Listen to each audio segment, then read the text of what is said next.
1996년 3월 29일 대선자금 공개와 국가교육재정 확보를 위한 서청년 결의대회에 참가하여 종로에서 평화 시위를 하던 중 경찰의 폭력 진압에 의해 사망하였다.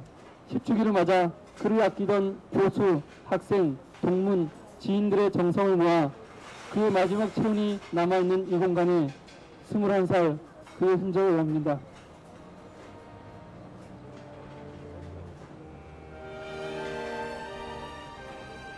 역사는 강의되어 되고 너는 먼저 강의되었습니다.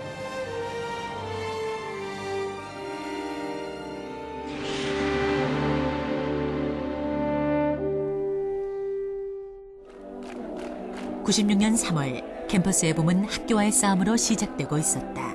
서울 시내 14개 주요 사립대학들이 등록금 인상에 항의하며 오늘부터 이틀간 수업 거부에 들어갔습니다. 96년 전국 사립대학의 등록금 인상률은 평균 14%, 물가 상승률의 3배가 넘는 수치였다. 학생들은 등록금 인상 반대와 교육재정 확보를 외치며 학교가 아닌 거리로 나섰다. 서울 지역 대학생 만여 명이 참가한 대규모 시위. 사전봉쇄를 우려해 신고하지 않은 집회였지만 학생들은 화염병과 쇠파이프가 없는 평화적인 시위를 벌였다. 그 자리에 연세대학교 법학과 9학번 노수석 군이 있었다. 천둥 동아리방에 이제 들어갔을 때 마침 이제 수석이 혼자 있더라고요. 그래서 수석이한테 뭐 인사하고 지내고 얼굴은 알고 있는 정도였으니까 집회 제안하고 뭐 이러이러한 내용으로 있다. 이날 노수석 군은 무엇을 보고 겪었던 것일까? 집회가 시작되고 얼마 되지 않아 경찰은 곧장 진압에 들어갔다. 야, 쳐! 이 소리가 나오자마자 페퍼에서 이제 체류탄을 쏘면서 세원상가하고 이제 종묘공원 쪽에서 백골단들이 쫙 나오기 시작하더라고요. 근데 제가 달리는 속도보다 페퍼포가 더 빨랐던 것 같아요. 엄청난 양의 체류탄을 동원한 검거 위주의 진압. 학생들은 동대문을 지나 을지로까지 밀려났고 그 과정에서 상당수가 연행됐다. 후퇴하고 있는 학생들 후미까지 바짝 따라붙으면서 상당히 공포감이 극대됐었고, 백골단이라 그러면 둥근 방패 이런 걸 한 사람들이 그 당시에 막 이제 방패로 짚고 몽둥이 치면서 진압을 시작했을 거야. 사실 그 당시에 뭐 머리가 찢긴 뭐 여자 후배도 있었고 뭐 귀가 찢긴 뭐 남자 후배도 있었고 사실 그런 부분이 굉장히 많아서 저도 사실 겁이 많이 나왔던 기억이 나요. 백골단이 동원된 폭력적인 진압. 노수석 군 역시 전경들에게 쫓기며 구타를 당했다. 300~400m 전력 질주한 사람 같은 표정으로 헐떡거리면서 그러니까 저는 사실 힘든 내색을 별로 안 하려고 하고 있었는데 그래가지고 형 안녕, 형 안녕하세요 뭐 그랬더니 맞았어. 시위대가 동대문을 지나 을지로까지 쫓겨왔을 때 미리 잠복 중이던 전투경찰이 이들을 급습했다. 뒤로까지 차단한 토끼몰이식 진압이 이루어졌음을 알 수 있는 대목이다. 거기서 대기하고 있던 병력이 2차로 치더라고 우리를. 그런 경우는 사실 저도 5학년 그때까지 학생운동 하면서도 처음 겪어보는 어떤 심각하게 치는 상황이었죠. 설마 하면서 뒤를 돌아봤는데 진짜 대열 중간에 턱 잘려가지고 백골들이 그 사이에 뛰들어가지고 막 2단 날라차기 하고 막 곤봉을 애들 내리찍고 막 이러고 있더라고요. 뛰는 폼도 좀 엉거주춤하고 이렇게 숨도 좀 몰아쉬고 하면서 그래가지고 그래서 이제 부축을 해서 다리도 좀 절고 있었거든요. 그래서 왜 그러냐 그러니까 뭐 다리에 쥐도 좀 난 것 같다. 아무데나 들어가자고 뭐 이렇게 딱 했는데 뒤에서 경찰이 이제 저를 쳤어요. 이제 곤봉으로. 2차 진압이 시작되자 당황한 학생들은 335 인근의 좁은 골목으로 뛰어들었다. 전경이 저희 거의 바로 한 5m, 6m 정도 뒤에서 이제 곤봉을 들고 막 뛰어오는 상황이었기 때문에 뛰어가다 이제 뿔뿔이 다 흩어졌죠. 두 사람은 그곳에서 먼저 몸을 피해 있던 노수석 군을 만났다. 수석이 형이 약간 좀 약간의 경련을 일으키는 것 같았어요, 몸에서. 그래서 제가 좀 이상한 것 같다고 형한테 이분 좀 이상한 것 같다고 이렇게 얘기했었고, 근데 굉장히 지쳐 보였고 그 당시에 그 얼굴도 좀 까맣게 이렇게 변해 있는 상태였고 한참 주무르고 있으니까 이제 수석이 형이 이제 좀 괜찮다고 그랬던 것 같아요. 그랬더니 그때 이제 그 정경 한 명이 문을 열고 안으로 들어왔었고 그래서 이제 뭐 그 방패인가요? 그거 가지고 막 위협을 하면서 빨리 따라 나오라고. 두 사람은 전경들에게 노군의 상태를 알렸지만 경찰은 이들의 구호 요청을 묵살했다. 안에 있는 친구가 좀 이상한 것 같다라고 얘기를 했었는데 그때 뭐 전경들도 저희를 연행하는 과정이었고 정신이 없었던 것 같아요. 푹 숙이고 잠시 뒤 인쇄소 안에 다른 학생이 노군을 발견했을 때 그는 이미 의식을 잃은 상태였다.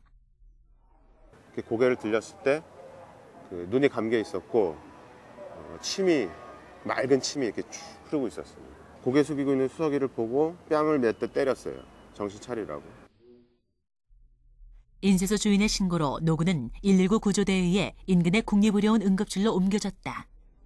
환자의 동공은 완전히 확대되었고 자가호흡은 없었고 심장은 이미 정지된 상태였습니다. 그 전기 충격으로 심장을 다시 살려보려 했지만은 환자는 거기에 반응이 전혀 없었고.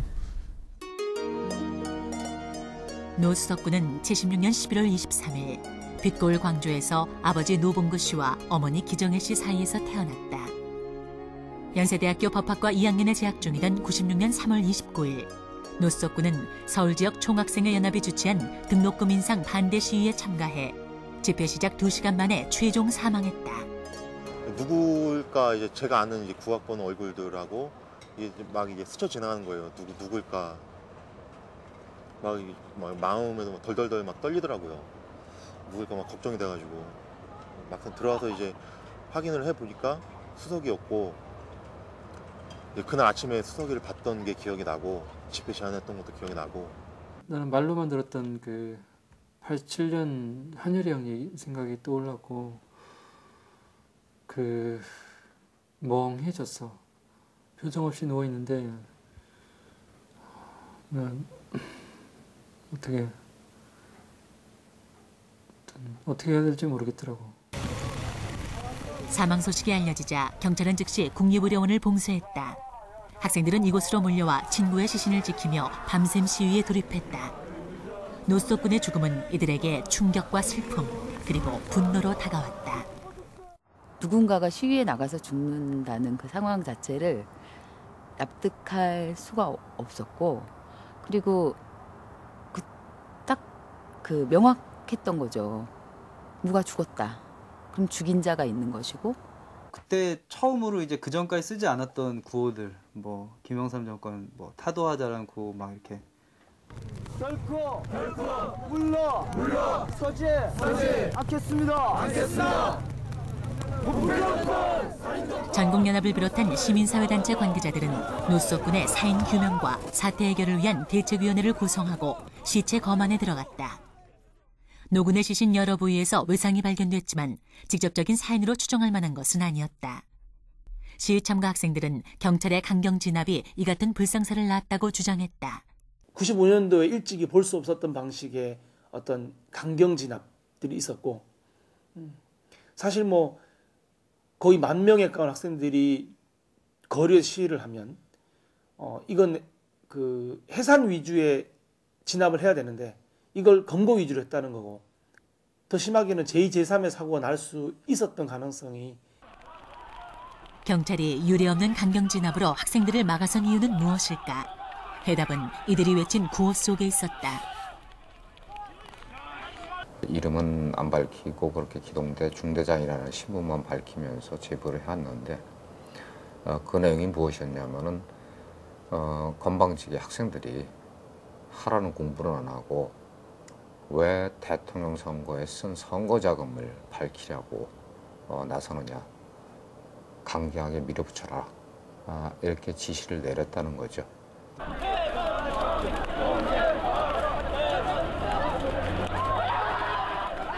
이날 학생들은 등록금 인상 반대와 함께 김영삼 대통령의 대선 자금 공개를 요구했다. 등록금 인상 반대가 정치적인 요구로 발전된 건 앞서 95년 10월 민주당 박대동 의원에 의해 폭로된 노태우 전 대통령의 비자금 4천억 원 때문이었다. 노 대통령의 비자금 문제는 즉각 김영삼 대통령의 대선 자금 문제로 발전됐다.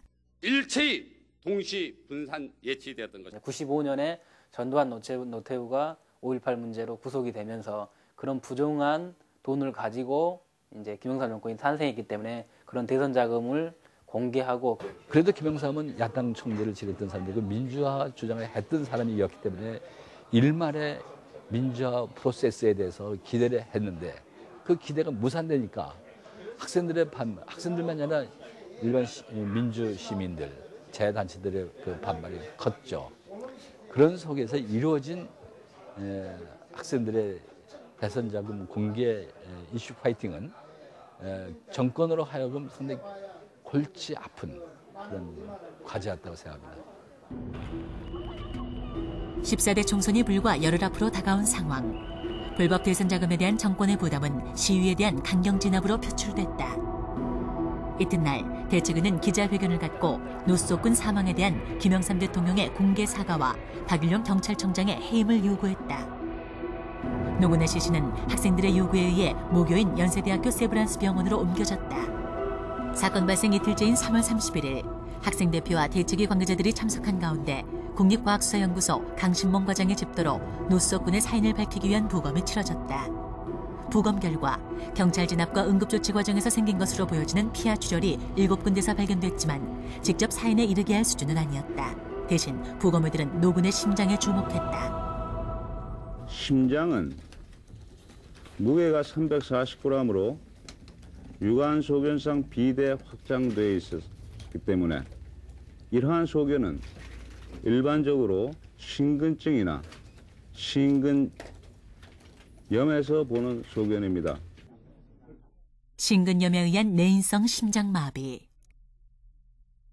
유족과 대책위는 부검 결과에 대해 강력 반발했다. 노군이 평소 심장질환과 같은 지병이 없었을 뿐 아니라 재학 시절 풍물패 활동을 하는 등 매우 건강했었기 때문이다. 체육 시간 같은 데 굉장히 잘 뛰었어요. 예, 잘 달리고 항상 그냥 그 땀에 젖어 있는 그런 모습 전혀 없었어요. 예. 건강하게 뭐 체육 시간에도 축구해도 뭐 전혀 끄떡 없었던. 심장병을 앓았던 적이 없다는 주변의 증언에도 불구하고 부검팀은 노군의 사인으로 심근염을 지목했다. 심근염은 과연 어떤 병일까? 특별한 증상이 없기 때문에 본인이 이러한 질병을 앓고 있는지 앓고 있지 않는지를 잘 알 수가 없습니다. 대개 안정을 취하거나 특별한 자극이 없는 경우에는 사망치 아니합니다. 그리고 시위를 진압하는 사람들에 의해서 어디 도망을 가거나 어떤 숨거나 이런 상황이 본인이 감당하기 어려울 정도의 유발 요인으로 작용하였기 때문에 유발 요인이 심장질환을 급격히 악화시키는 쪽으로 작용하여서 급사하였을 것으로 보입니다. 외부 유발 요인에 의한 급사. 노군의 사인은 당시 시위 진압의 폭력성 여부로 모아졌다. 그날 시위 진압을 담당했던 서울지방경찰청은 진상규명에 대한 대책위의 요구에 다음과 같은 답변을 보내왔다.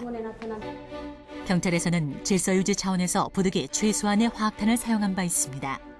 또한 안전진압 수칙에 따라 최소한의 물리력만을 행사하고 있습니다. 노숙군이 심근병증에 의한 급성 심장사로 사망하게 되었음을 안타깝게 생각하며 고인의 명복을 빕니다.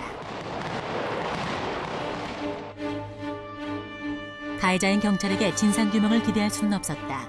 이제 죽음의 진실을 밝히는 것은 언론의 몫으로 돌아갔다.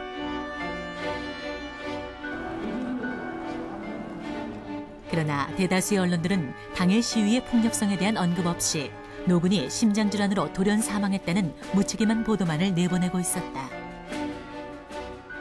사회적 죽음이거든요. 사회적 죽음이고 그렇다면 그 사회적 죽음의 의미와 그 과정들을 주목해서 보도를 하는 게 옳았죠. 그렇지만 당시 언론은 이제 그것보다는 구체적인 사연이 뭔가. 학생들은 노숙군 사망의 진실을 알리기 위해 거리로 나섰다. 그러나 진실을 가린 거대한 힘과 맞서기에 이들의 힘은 너무나 작았다. 이런 상황에서 4월 4일 노숙군의 장례식이 시작됐다.